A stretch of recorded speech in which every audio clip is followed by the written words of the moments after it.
राजस्थान की इस धरती पर ना जाने कितने ही शूरवीर योद्धाओं ने जन्म लिया, जिन्होंने अपने देश, धर्म और स्वाभिमान के लिए विदेशी सत्ताओं की जड़ें हिलाकर रख दी।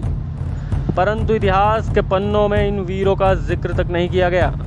एक ऐसा ही वीर था राव मालदेव राठौड़।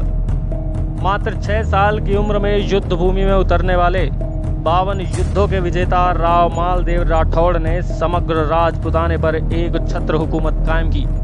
उनके जीवित रहते बाबर, शेर शाह या अकबर राजपुताने की एक भी रियासत को पूर्णतया जीत नहीं सके।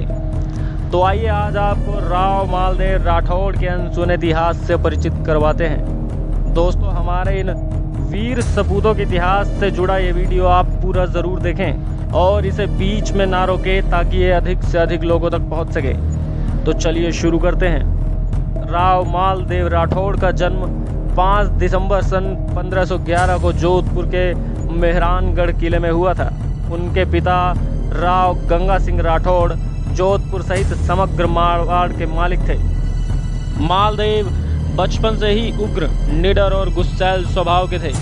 मात्र 6 वर्ष की आयु में ही पहली बार वो अपने पिता के साथ रणभूमि में उतरे। 15 साल की उम्र तक कुंवर मालदेव ने सोजत, बयाना, ईडर और गुजरात जैसे राज्यों पर विजय प्राप्त कर ली थी। जब बाबर हिंदुस्तान आया तो राणा सांगा ने बाबर के खिलाफ 3 लाख राजपूतों की एक विशाल महासेना खड़ी कर दी। इस समय अपने पिता के आदेश पर 16 साल के कुंवर मालदेव अपनी 30,000 सेना के साथ रणभूमि में उतर गए। 16 मार्च सन 1527 खानवा की धरती पर बाबर की तोपों के सामने राजपूतों की तलवारों ने लहूपान करना आरंभ कर दिया। कालजयी तोपों ने हिंदवी शेरों के कदम रोक दिए। इस युद्ध में राणा सांगा की पराजय ने राजपुताने की शक्ति को छिन्न भिन्न कर दिया। ऐसे वक्त में मुगलों ने राजपुताने को हथियाने के लिए अपनी काली नजरें उठानी शुरू कर दी। तभी मारवाड़ की सत्ता पर उदय हुआ राव मालदेव राठौड़ का। 9 मई सन 1532 को परम प्रतापी राव मालदेव राठौड़ ने जोधपुर की सत्ता संभाली। जोधपुर जैसे विशाल राज्य की गद्दी हाथ में आते ही राव मालदेव राठौड़ ने अजमेर सहित आसपास के 60 ठिकानों पर अपना कब्जा जमा दिया। इन राज्यों से विजय प्राप्त करने के बाद मालदेव ने एक विशाल सेना खड़ी कर दी। इस विशाल सेना के दम पर राव मालदेव राठौड़ ने समग्र राजपुताने में एक सतत दिग्विजय अभियान चलाया। कुछ ही सालों में उन्होंने अपने पिता के छोटे से राज्य को विशाल साम्राज्य में तब्दील कर दिया। फरवरी की बर्फीली हवाओं के बीच राव मालदेव राठौड़ ने अपने सैनिकों को मुगलों के खिलाफ मैदान में उतारा और मुगलों द्वारा कब्जाए गए हिंदू राज्यों पर बारंबार धावे बोलकर अपनी सीमाओं का विस्तार करना आरंभ कर दिया। 3 महीने में राव मालदेव राठौड़ ने 13 मुगल हुक्मरानों को मारकर अपनी शक्ति का परिचय दिया। सन 1529 को बाबर के कहने पर नागौर के सुल्तान दौलत खान ने जोधपुर पर हमला कर दिया, परंतु राव मालदेव राठौड़ ने नागौर की पूरी सेना को तबाह कर दिया।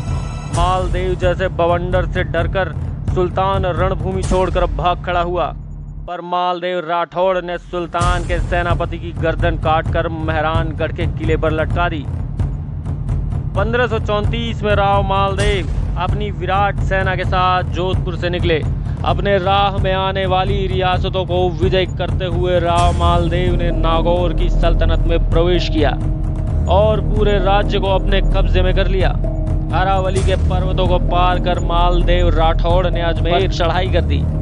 इस धरती को मुगलों के रक्त से लाल करते हुए मालदेव ने मेड़ता, नागौर, अजमेर और डिडवाना सहित अरावलों की सरहदों पर भगवा झंडा गाड़कर पुष्कर में अपनी सेना को रोका। राजपुताने के पूर्व और दक्षिणी हिस्सों में मालदेव राठौड़ की सेना की उपस्थिति से हुक्मरानों के सिंहासन कांप उठे, परंतु इन राज्यों को बिना नुकसान पहुंचाए हर साल कर वसूली का वादा लेकर मालदेव ने पुनः मारवाड़ लौट जाने का फैसला किया।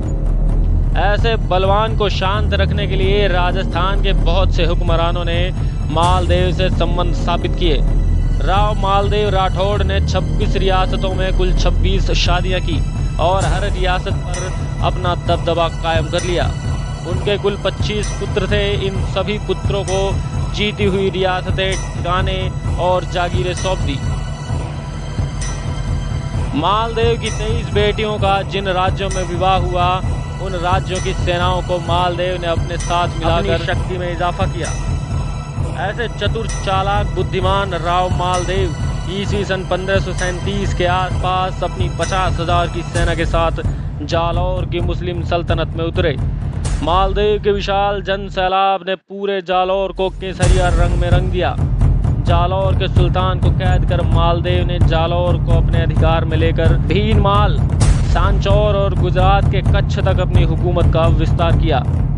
उन्होंने गुजरात से होते हुए सिंध को विजय किया और सिंध से लौटते हुए मालदेव ने जैसलमेर के भाटियों पर विजय प्राप्त की। इस तरह राव मालदेव ने न सिर्फ राजस्थान बल्कि वर्तमान राजस्थान के आसपास के 40 जिलों पर एक छत्र हुकूमत कायम कर ली। उत्तर की घाटियों से चित्तौड़ की वादियों तक और सिंध से आगरा तक के इलाके में राव मालदेव राठौड़ के नाम की तूती बोलती थी। इधर मालदेव जब अपने विजय की पताका लहरा रहे थे, तभी ईस्वी सन 1540 के आसपास शेर शाह सूरी ने दिल्ली पर हमला बोल दिया। इस वक्त दिल्ली पर बाबर के बेटे हुमायूं की हुकूमत हुआ करती थी। शेर शाह ने न केवल दिल्ली से मुगलों का सफाया किया, बल्कि दिल्ली सहित आगरा पर अपनी हुकूमत जमा ली। मुगलों और पठानों के बीच हो रहे घमासान युद्ध का फायदा उठाकर राव मालदेव राठौड़ ने झज्जर पर आक्रमण कर यहाँ के बेशुमार मुगल खजाने को लूट लिया। दिल्ली से मात्र 50 किलोमीटर दूर राव मालदेव राठौड़ की विशाल सेना अपनी नंगी तलवारों के साथ खड़ी थी। बस एक मौका और दिल्ली पर राठौड़ की ध्वजा। पर शेर शाह ने मालदेव के अरमानों को भांप लिया और अगली ही सुबह शेर शाह ने राजपुताने को काबू में लाने के लिए अपने 80,000 के विशाल लश्कर के साथ मालदेव के राज्य पर चढ़ाई कर दी। मालदेव को इस बात की खबर पड़ते ही उन्होंने अपने सेनाओं को गठित किया और 50,000 की सेना के साथ शेर शाह के सामने जा पहुंचे। जैतरण की धरती पर गिरी सुमेल के मैदान में जब शेर शाह का मालदेव राठौड़ की सेना के साथ आमना सामना हुआ, तो शेर शाह के पैर डगमगा गए और शेर शाह मालदेव की ताकत और उनके सैनिकों के जज्बे से भली भांति परिचित हो गया। इस कारण उसने राव की ताकत को कुचलने के लिए छल का प्रयोग किया। उसने रात्रि में राव मालदेव राठौड़ के डेरे के बाहर जाली पत्र फिकवा दिए, जिसमें लिखा था, मालदेव के दोनों सेनापति जेता और कोपा कल से युद्ध में शेर शाह की तरफ से लड़ेंगे और मालदेव को रणभूमि में मारकर जोधपुर की सत्ता प्राप्त कर लेंगे। जब सुबह मालदेव को यह पत्र मिला तो उन्होंने अपने सेनापतियों से इसकी जानकारी लेने की बजाय अपने अधिकार वाली सेना को लेकर पुनः जोधपुर लौट आए। परंतु मालदेव के वीर सेनापति जेता और कुंफा को जब इस बात की जानकारी हुई तो अपने सर पर लगे इस कलंक को धोने के लिए वीर जेता और कुंफा मात्र 10,000 की सेना के साथ 80,000 पठानों से भिड़ गए। भयंकर कत्लेआम मचाते हुए इन वीरों ने रणभूमि को रक्त से लाल कर दिया। युद्ध का पासा पलटते देखकर शेर शाह ने अपनी तोपों और बंदूकों की बरसात कर दी। इन सिंहों के बढ़ते कदमों को रोकते हुए अपनी जीत दर्ज करने का हर संभव प्रयास किया गया। सभी 10,000 हिंदू वीर मारे गए, पर मरने से पहले उन्होंने 36,000 पठानों को गाजर मूली की तरह काट डाला था। बहुत मशक्कत से शेर शाह ने इस युद्ध में विजय प्राप्त की। अंततः उसके मुंह से निकल पड़ा कि सिर्फ 10,000 राजपूतों ने मेरी सेना को उजाड़ डाला। यदि मालदेव रणभूमि से न लौटते तो आज वो दिल्ली की सत्ता खो बैठता। अंततः 7 नवंबर सन 1562 को राव मालदेव राठौड़ की मृत्यु हो गई। इतिहासकार सतीश चंद्र ने लिखा है कि मालदेव राठौड़ ने अफगानिस्तान में हिंदू राज्य को पुनः बहाल करवाया, सल्तनत काल में तोड़े गए मंदिरों को पुनः निर्माण करवाया, हिंदुओं से जजिया कर लेने वालों की गर्दनें काट डाली। तो धन्यवाद दोस्तों, आप इस वीडियो को लाइक ज़रूर करें। जय हिंद, वंदे मातरम। और इस वीडियो को अधिक से अधिक शेयर करें ताकि शूरवीर योद्धा का इतिहास हिंदुस्तान के हर युवा तक पहुँचे। जय हिंद, वंदे मातरम।